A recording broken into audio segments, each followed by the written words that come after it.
នេះជាវិធីសម្អាត Drive C ដោយមិនប៉ះពាល់ដល់ file សំខាន់ៗទីមួយយើងចុច Windows អក្សរ A មកហើយបន្ទាប់មកវាចេញបែបនេះហើយយើងវាយ% TEMP ហើយចុច% ហើយបន្ទាប់មកយើងចុច OK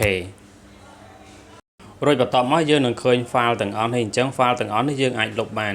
យើងចុច Ctrl A មកហើយយើងម៉ៅស្ដាំហើយយើងចុច Shift បញ្ចប់មកយើងចុច Delete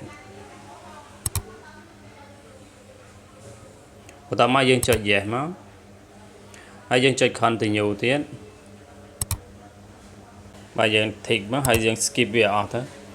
ហើយយើងរងចាំបន្តិចទៅដើម្បីឲ្យ file ទាំងអស់នោះវាលុបចេញអស់សិន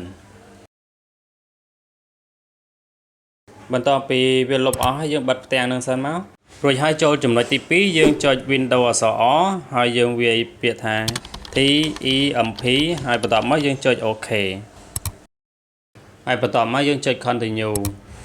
ហើយយើងនឹងឃើញ file ដូចគ្នាអញ្ចឹង file ទាំងអស់នេះយើងអាចលុបចោលយើងចុច Ctrl A ហើយចុចម៉ៅស្ដាំហើយយើងចុច Shift បញ្ចប់មកយើងចុច Delete មកណាហើយយើងចុច Yes មកហើយយើងចុច Continue ទៀតបាទហើយយើង skip វាឲ្យអស់មកហើយបន្ទាប់មកយើងរងចាំបន្តិចទៅឲ្យវាអស់ file ហ្នឹងបាទអញ្ចឹងយើងរួចរាល់ហើយយើងខ្វែងផ្ទាំងនឹងចេញសិននិងចំណុចទី3យើងចូលមកកន្លែង Start Windows នេះមកហើយយើងចុច Setting ហើយបន្ទាប់មកយើងយកកន្លែង System បាទយើងចុចលើ System ហ្នឹងមកហើយយើងយកពាក្យថា Storage ចុចលើ Storage មកហើយបន្ទាប់មកយើងមើលផ្ទាំងកន្លែងធុងសម្រាមខាងក្រោមនេះបាទអញ្ចឹងយើងចុចលើផ្ទាំងធុងសម្រាមខាងក្រោមហ្នឹងមកសម្រាប់ file ទាំងអស់នេះគឺជា file ដែល Windows ឬក៏កម្មវិធីដែលវាធ្វើការ update ថ្មីអញ្ចឹងអាចាស់គឺវា store ទុកចោលក្នុងនេះអញ្ចឹងយើងអាចធ្វើការ remove បានតែនៅក្នុង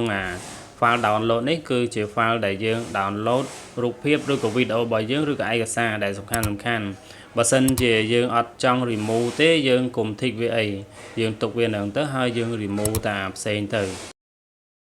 អញ្ចឹងបន្ទាប់ពីវាធ្វើការ remove ហើយយើងបិទផ្ទាំងនឹងចេញមកហើយចំណុចមួយទៀតជាចំណុចដែលគួរជៀសវាងគួរកុំចូលលុប file ដោយចៃដន្យនៅក្នុង Drive C របស់ Windows ឬក៏របស់ program ផ្សេងព្រោះវាអាចធ្វើឲ្យ Windows ឬក៏កម្មវិធីមានបញ្ហាបានធ្វើបែបនេះជាប្រចាំអាចជួយរក្សាទំហំ Drive C មិនឲ្យពេញលឿនពេកតែត្រូវចាំថាកុំលុប file សំខាន់ដោយមិនដឹងពីប្រភព